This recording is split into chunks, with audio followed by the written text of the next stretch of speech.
Sa nakaraan nating kwento, ipinakita ang pagtungo ni Master Lu sa Kenlan Academy upang hikayatin si Yezuan na maging scholar ng kanilang kaharian. Ipinakita rin ang pagpaplano ng disciple ng Kangmo Academy na si Cheyan na paslangin si Yezuan, at ang huli ay ang pagsisimula ng pag-eensayo nila Yezuan, Base at Mouyun sa mga kamay ni Deputy Dean G. Kaya't atin nang simulan ang susunod na kwento. Nagsimula ang eksena kinabukasan, ay tumungo sina Deputy Dean G kasama sina Yezuan sa gitna ng kagubatan mula sa tabi ng talon, kung saan ipinakita si Deputy Dean G na sumisipol gamit ang kanyang daliri upang tawagin ang isang halimaw na naruroon sa kagubatan. Mabilis namang lumitaw ang isang halimaw na patungo sa kinaroroonan nila Yezuan habang kitang-kita ang paglalaway nito, na ikinagulat naman ng tatlo kaya't naitanong ni Mouyun kung anong klaseng halimaw ang tinawag ni Deputy Dean G, habang si Base naman ay napagtanto na ito ay isang Skyrealm level Demon Wolf. Nagsalita naman si Deputy Dean G kasabay ng paghimas ng kanyang biguti na ito ay hindi na masama sa tulad nito bilang demon, subalit ito ay isa lang pipitshugan sa harapan nila Yezuan. Kaya't agad na hinawakan ni Deputy Dean si Mouyun sa balikat at kanyang naitanong kung nais raw ba ni Mouyun tumakbo, sapagkat ang bilis ng demon na nasa kanilang harapan ay hindi may kumpara sa taglay na bilis ni Mouyun, ngunit pagdating naman sa lakas ay wala siyang binatbat rito, kaya naman ito ang napili ni Deputy Dean G upang tulungan si Mouyun sa pag-eensayo. Saad pa ni Deputy Dean G na iyon ay para sa kapakanan ni Mouyun at kung sakaling hindi pa nito sisimulang tumakbo ay natatakot siyang baka mabawasan ang chopstick mula sa hapagkainan ng Kenlan Academy. Dahil dito ay napasigaw si Mouyun nang kanyang mapansin ang papalapit na halimaw sa kanyang harapan, dahilan upang siya'y dali-daling tumakbo habang isinisigaw na nababaliw na raw ba si Deputy Dean G. Samantala, naiwan naman ang dalawa na nakatingin kay Mouyun at maswerte raw sila na hindi sila ang nasa sitwasyon nito. Subalit bigla na lamang lumitaw si Deputy Dean G sa likuran ni Base dahilan upang siya ay magulat. Dito ay sinabi ni Deputy Dean G na alam nito na nakikipaglaban si Base araw-araw sa mga halimaw mula sa kabundukan ng Mangman, kaya't agad niyang inilagay sa mga binti ni Base ang kadena na ipinagtaka nito kung para saan iyon. Subalit bigla na lamang tinulak ni Deputy Dean G si Base patungo sa talon habang sinasabi na mas mabuting huwag na itong magtanong. Kaya't mabilis itong sinunod ni Base at agad lumangoy sa tubig ng talon na nakabaliktad, sapagkat kung makakaya raw nito na lumangoy paitaas ay mas lalakas ang katawan nito kumpara sa mga normal na martial artist. Maya-maya pa ay napalingon naman si Deputy Dean G kay Yezuan.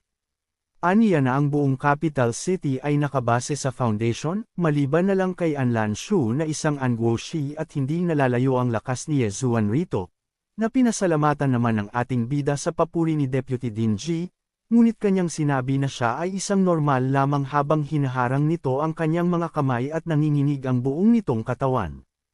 Samantala, naitanong ni Deputy Dean G kung ano ang pinakamalakas na punching technique ni Yezuan, na sinagot naman ng ating bida na ito ay ang Fist Avalanche na isang Earth-grade martial skill. Kaya't matapos malaman ni Deputy Dean G ang pinakamalakas na teknik ni Yezuan ay kanyang pinag-utos at itinuro ang bundok na nasa kanilang harapan na wasakin ito ni Yezuan hanggang sa tuluyan itong masira. Sa kabila nito ay halos mamuti ang buong katawan ni Yezuan dahil sa nais ipagawa sa kanya ni Deputy Dean G na wasakin ang buong kabundukan. Gayunpaman ay wala na siyang magagawa kaya't napahawak na lamang ito sa kanyang ulo.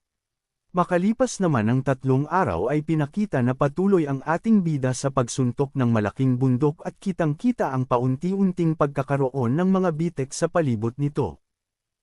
Ngunit habang siya ay patuloy sa pagwasak ng kabundukan ay kasabay nito ang pagkakaroon ng mga pasa sa kanyang kamao.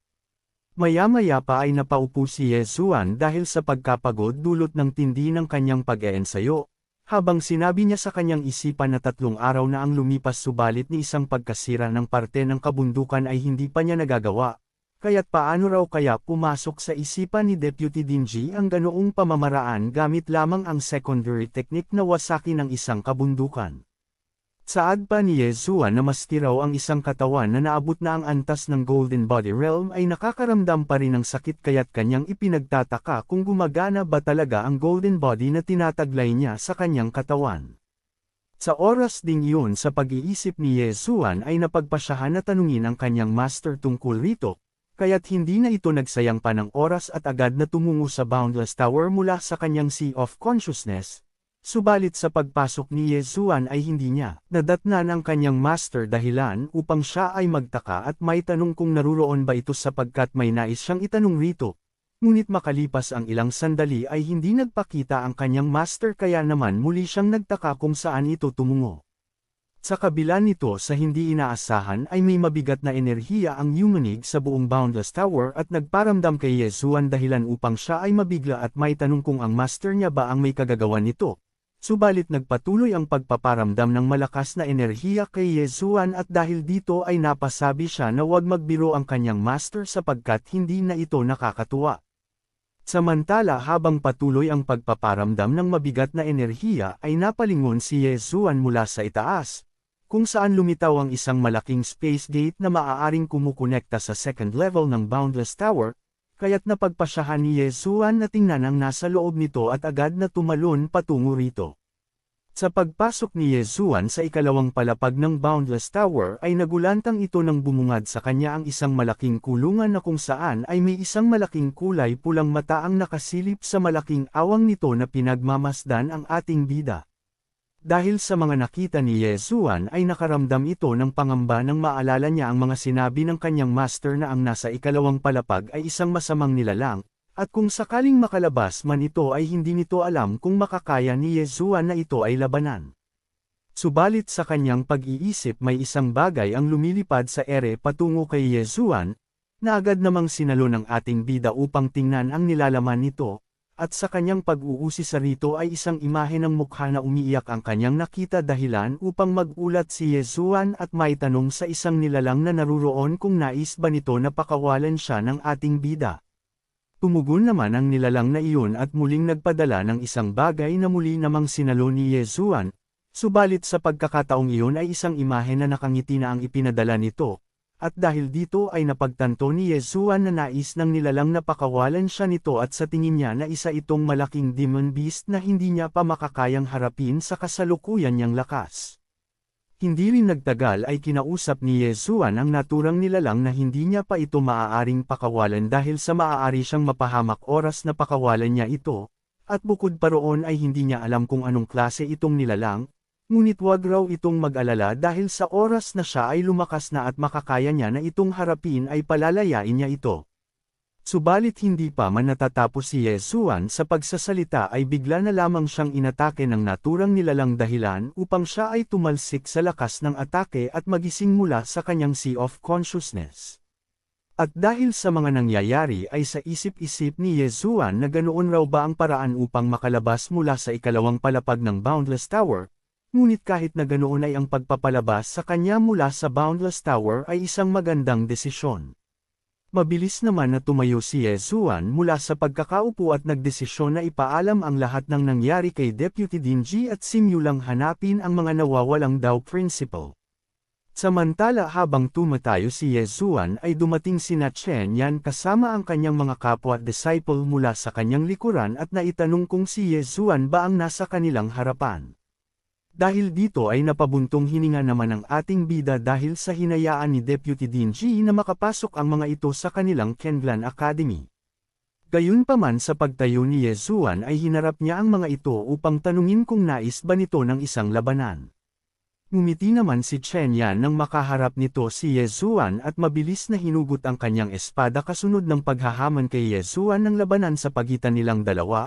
At pagkatapos ay mabilis itong naghanda ng isang atake upang subukan kung gaano kalakas ang ating bida. Sa kanyang paghahanda ay agad itong sumugod patungo kay Yesuan habang inilalabas ang kanyang enerhiya, ay napansin ni Yesuan na ang lakas nito ay nasa antas ng Profound Chi Realm.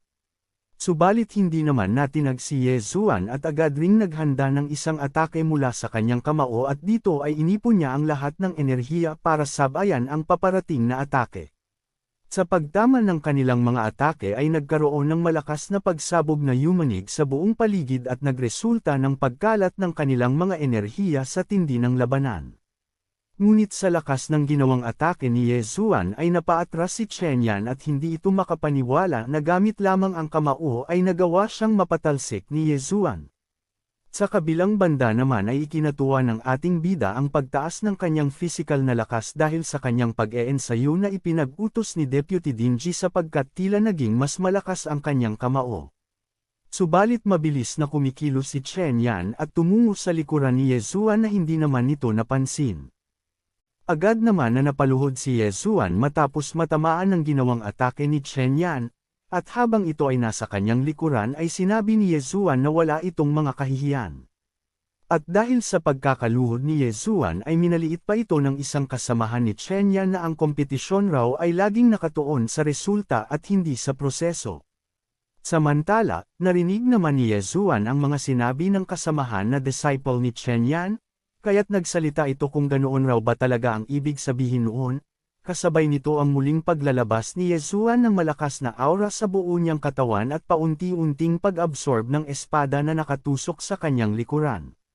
Ikinagulat naman ito ni Chen Yan nang kanyang mapansin ang ginagawa ng ating bida, ngunit huli na nang biglang lumabas mula sa mga mata ni Yezuan ang pulang enerhiya at mabilis niya itong hinawakan sa leeg habang sinabi na hindi raw ba inaasahan ni Chen Yan ang kanyang gagawin. At matapos mahawakan ni Yezuan ang leeg nito ay agad niya itong tinapon papalayo dahilan upang ito ay tumama sa puno at magtamaw ng pinsala.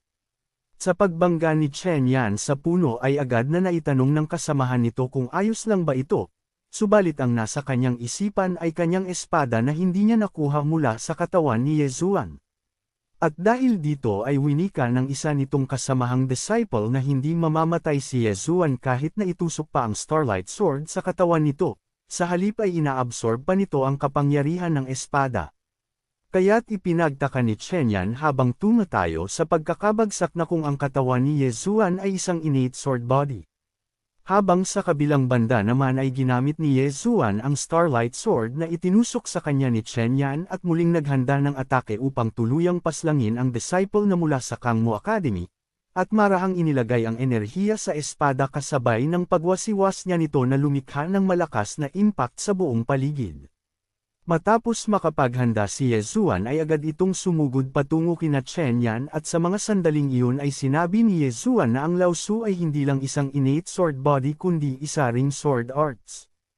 Matapos banggitin ni Yezuan ang tungkol roon ay agad niyang pinakawala ng inihanda niyang atake patungo sa mga kupol na disciple ng Kangmo Academy. Kung saan ay lumikha ito ng malakas na pagsabog sa kanilang kinaroroonan, dahilan upang tumilapon ang mga ito sa lakas ng atake mula kay Yezuan na nagresulta ng isang malaking hiwa sa kalupaan na unti-unting lumilitaw sa usok. Gayunpaman ay pilit na bumabangon si Chen Yan matapos matamo ang malakas na atake habang binabanggit ang pangalan ng ating bida at pinagbabantaan ito, na sa oras na paslangin siya nito ay hindi titigil ang kanilang akademya at paniguradong tatanggo roon ang buong Kangmo Academy upang maghiganti. At sa mga darating na taon ay magiging isang libingan ni Yezuan ang Kangshul Trail. Samantala, hindi naman natakot si Yezuan sa pagbabanta nito.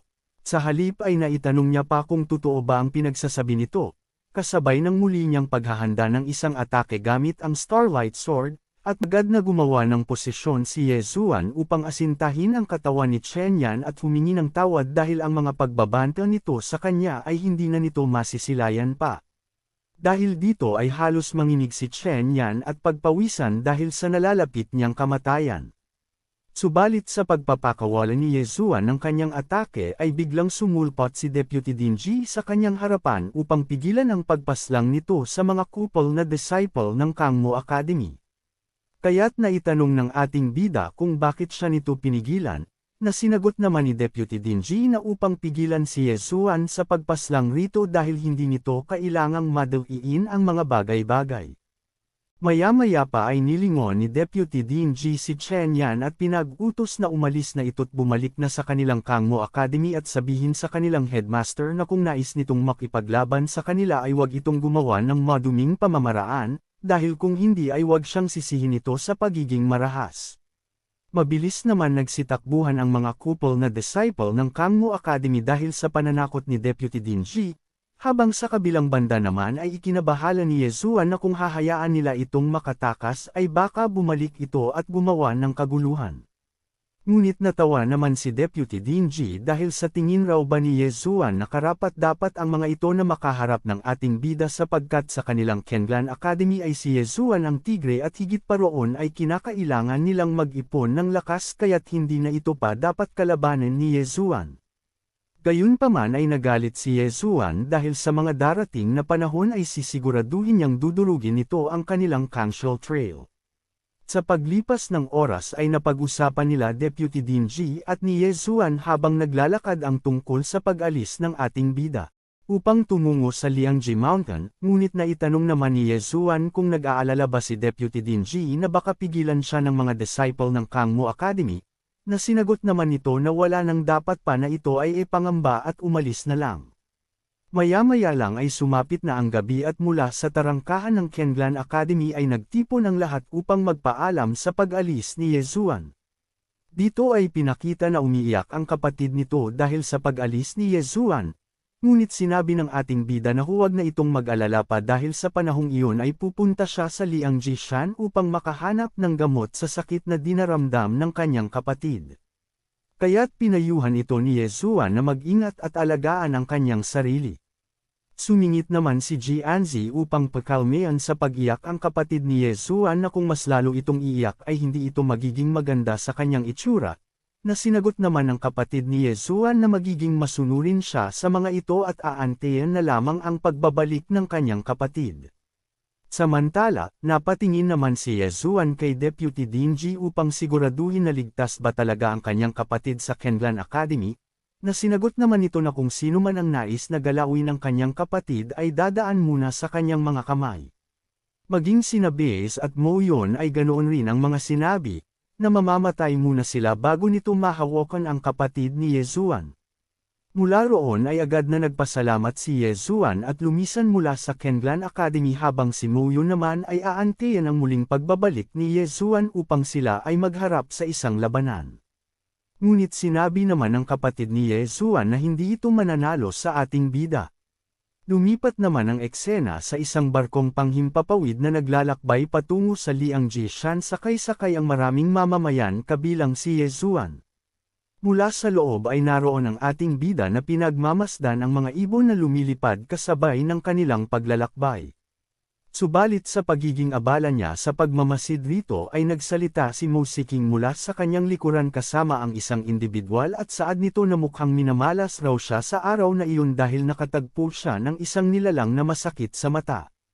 Samantala, hindi naman ito pinansin ni Yesuan at pilit na hindi lumingon mula sa kanyang likuran, dahilan upang lapitan siya nito at hawakan sa braso at leti na ang tulad raw ni Yesuan ay isang aso na takot makakita ng mga mayayamang individual. Dahil dito ay ikinagalit ni Yesuan ang mga sinabi ni Mo Siking sapagkat sinabi raw nito na isa siyang aso ngunit ano naman raw ito, na isa ring aso na nais lamang mang-api ng mga tao. Hindi naman nagpatalo si Mo Siking at agad na dinuro si Yesuan na maniwala man ito o sa hindi ay hindi niya ito basta-basta pahihintulutan na pumasok sa Two World Cities. Subalit inilapit naman ni Yesuan ang kanyang mukha kay Mo Siking. Saad niya na kung nais raw yun gawin nito ay handa siya anumang oras na harapin ito. Dagdag pa ni Yesuan habang umaalis papalayo kay Mo Siking, na kinamumuhian niya ito kaya mas mabuting lumayo ito sa kanya. Matapos sabihin iyon ni Yesuan ay naiwan si Mo Siking na halos mamula sa galit kaya't sinabi niya sa kanyang isipan na anong karapatan ni Yesuan upang siya ay insultuhan at nais ba nito ng isang masalimuot na kamatayan. Lumipat naman ang eksena. Nang makarating na si Yesuan sa Two World Cities ay namangha ito sa ganda ng mga gusali at kapaligiran na naroon, dahil hindi nito inaasahan na ganoon pala kaganda ang lungsod na iyon. At sa mga susunod ay nais niyang dalhin ang kanyang kapatid sa Two World Cities nang sa gayon makita nito ang magagandang tanawin. Maya-maya pa ay tiningnan ni Yesuan ang mapa ng Two World Cities upang alamin kung gaano pa katagal bago siya makarating sa dapat niyang patutunguhan. Kaya't napagpasyahan niyang bumili muna ng masasakyan para mas mabilis ang paglalakbay at tumungo na rin sa mga iba't ibang nagbebenta ng alahas upang mamili para sa kanyang kapatid. Subalit habang binabalik ni Yesuan ang mapa sa kanyang damit ay may isang indibidwal ang humawak sa kanyang likuran at itinatanong kung siya ba si Yesuan. Sa paglingon ng ating bida ay bumungad sa kanya ang isang babae na hawak-hawak ang kanyang larawan at saad nito na kung si Yesuan ba ang kaibigan ni Anlan Shu at kung siya ba ang nakalagay sa litrato, na sinang-ayunan naman ng ating bida habang iniisip niyang na isa itong magandang babae. Sa kabila nito ay unti-unting lumapit sa harapan ni Yesuan ang babae upang pagmasdan ng maigi kung si Yesuan talaga ang nasa litrato. Dahil base raw sa larawan ay napaka-cute nito, ngunit hindi nito inaasahan na ibang-iba ito sa personal kaya't sana raw ay hindi na niya tinanggap ang misyon. Gayunpaman ay agad na hiningi ng babae ang patunay na kung si Yesuan nga ba ay kwalipikado, na agad namang kinuha ni Yesuan mula sa kanyang bulsa at inilabas ang jade pendant na ibinigay ni Anlan Shu. Mula roon ay sinabi ng babae na magmadali na silang kumilos dahil hindi lang ang mga mamamayan ng Jiang Kingdom ang naroon sa kanilang pupuntahan kundi pati ang mga geniuses ng ibang bansa. Dagdag niya pa na kung mahuhuli si Yesuan ay baka wala na itong makuha pa na kayamanan. Samantala, naitanong naman ni Yesuan kung kabilang ba rito ang mga geniuses ng Kuraki Academy, na sinang-ayunan naman ng babae at sinabi ang lahat ng iyon ay mga maituturing na expert. Kaya't abangan sa susunod kung saan tatanggo sina Yesuan sa Two World Cities Mountain upang kumuha ng mga kayamanan at kanyang makakatagpo ang misteryosong master na matagal na siyang inaantay. Kaya't huwag kalimutan na mag-like at subscribe.